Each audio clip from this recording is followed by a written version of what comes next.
Hold your head up, it's Kasi Sasfigile. The time is now today. And hello to you too, it's Queenie. This is the 100% Talk Show, where every time we give you 100% talk for you, 100% real people. Welcome to yet again another episode of 2020. It's a brand new year and we're so excited to continue to give you 100% talk for 100% real people. Now today's guest is absolutely amazing. Now if you're in the music industry, please put your ear closer to your receiver. Thank you so much for the love. Thank you so much for the support. Thank you so much for all the subscriptions, for all the follows, for all the comments and all the shares. We see them and we love you so much for them. My name as always is Ntuthuko Dlamini and I'm going to be your host for today. But before we get to our guest, I would just love to give a few shout outs to the people that made it possible for us to give you this episode today. I would first off love to thank the Musgrave Center. Again, they've opened their doors and they've hosted us. It is our home for today. We are coming to you from the Musgrave Center. So Musgrave Center, thank you so very much for being so hospitable once more to the 100% Talk Show. I would love to thank Udu Confidence Designs, the lady that has made me look absolutely so gorgeous. She always does. She never disappoints. She always comes to the party with her beautiful dresses. She does custom made clothes as well, but she does have an outlet at Umkumbane. Please do follow her on all social media platforms. And I would love to thank Isimodeni Creations. Isimodeni really makes jewelry items that will complete and complement your outfit. She also does custom make ama items, but she also does have items for sale. Please do go over to www.isimodeni.co.za and she will hook you up with some amazing jewelry pieces. I would love to thank Ikono Exclusive Furniture for furnishing our set today. Our set has never looked any better than it does right now. So thank you to Ikono Exclusive Furniture. If you're having an event next time, please do contact them and they will furnish whether it's an indoor or an outdoor event for you. And I would love to thank Beauty Trends SA for making me look so beautiful with their makeup services. Do you have an event? Is it a wedding? Is it a memulo? Is it a graduation? Whatever it is, Beauty Trends will be there for you and they'll make you look half as gorgeous as I do today. Now over to our guest. Now this gentleman, this guy, this man, this astute man of music. I've known him for a while and I've admired his work and his ethic and what he has done really in, for and to the Durban music industry. And I give him today to you so we can have 100% talk with him. Ladies and gentlemen, without any further ado, please put your hands together and help me welcome Mr. Ntuthuko Dlamini. Mr. Ntuthuko, genius. Ntuthuko Dlamini, unjani futhi? Ngiyaphila kakhulu njani? Ngiyaphila. Kade wawungiphoxa ukuthi mayisingile. Asiye nje into it, right? So tell us about Ntuthuko. Where are you from? Where did you grow up? Where were you born? Impilo yakho nje. Ntuthuko Dlamini is a guy ozalelwe kaNdengezi. Ngakhulela khona. Ngafunda khona like any young man ekhulele elokishini, but ekhaya inkaba yami isebhulwa because I got introduced to music at a very young age. I think for as long as I can remember, music has always been part of my life. My grandfather, whom engikhule ngaphansi kwakhe, was a musician. That's how I got introduced to music. So ekhaya bekune piano. We didn't even have a TV back then. So if we wanted to do whatever around endlini, the piano was the only thing there.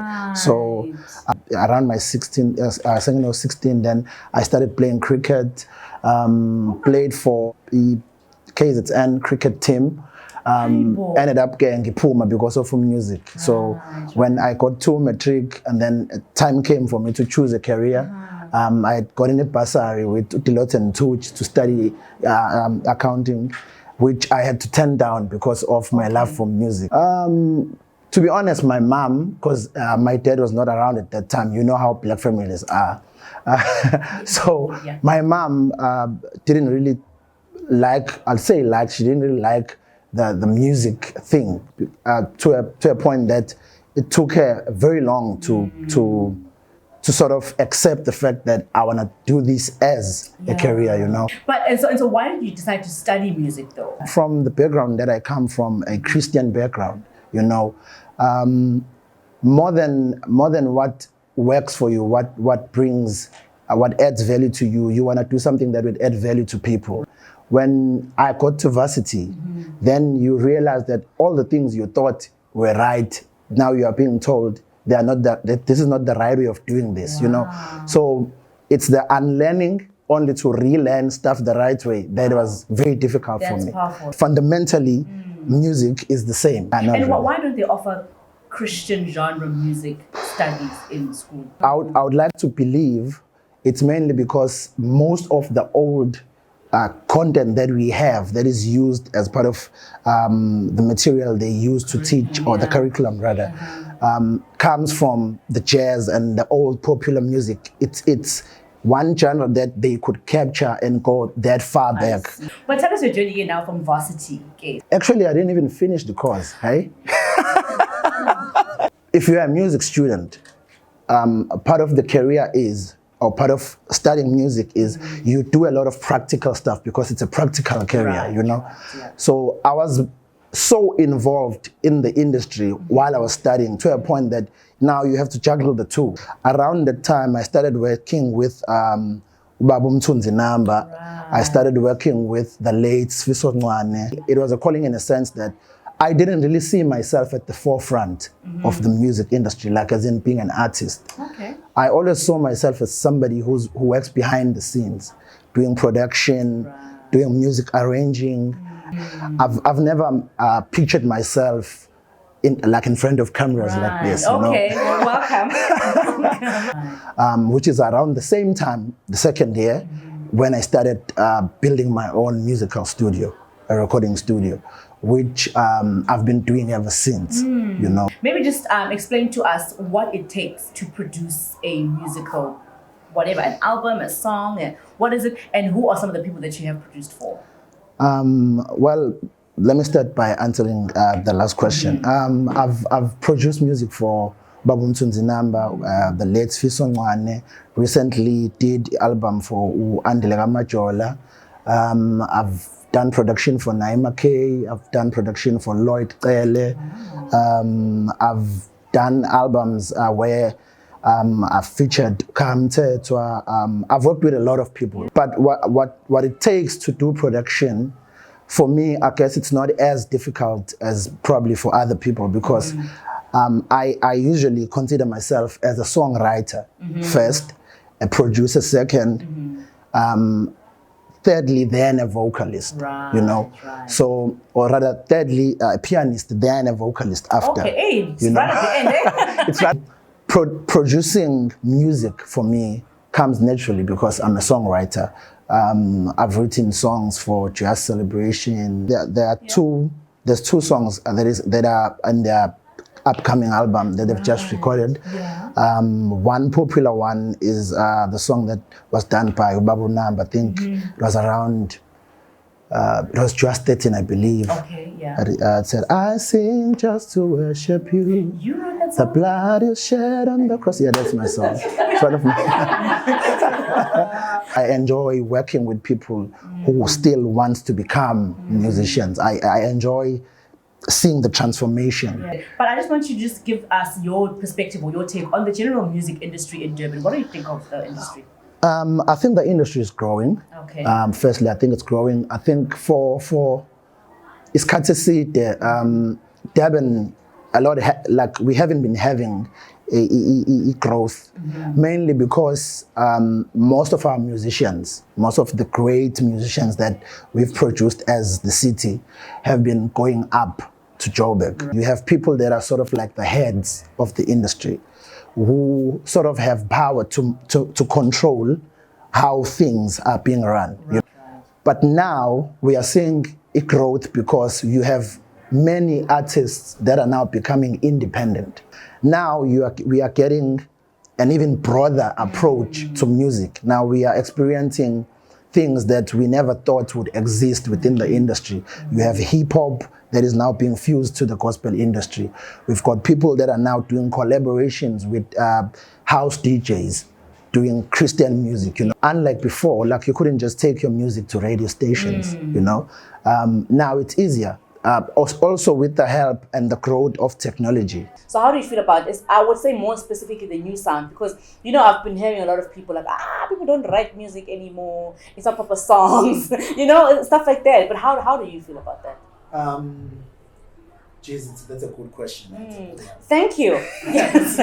We try. I would say we have a lot of good a lot of good songwriters in the country. From working in the industry, I would say it's not necessarily true. Okay. It's just that the music that is being given to the people to consume, stuff that is being played on radios, it's just narrow. It's being narrowed down. From the producer's point of view, it's challenging because as a producer, you need to try and capture that which the artist wants. You know, every artist is different. Gone are the times when we are told, no, you have to sing this way because this is what sells. You know, we have people that have come up now with stuff that we were told won't sell. Right, you know, like the likes of Dr. Dumi and he was told his and music won't Kumani. Yeah. You know, not him particularly, but I'm just saying the sound. Newness, the new sound. We've always been taught, no, don't try something new. Do something that works. Do something that sells. You know that most of the hit songs you listen to nowadays in radio are not produced in big studios. Are produced by people in their living rooms, in their bedroom studios. You know, because that's how much the industry is opening up. You know. When have you started writing? When did you start writing songs?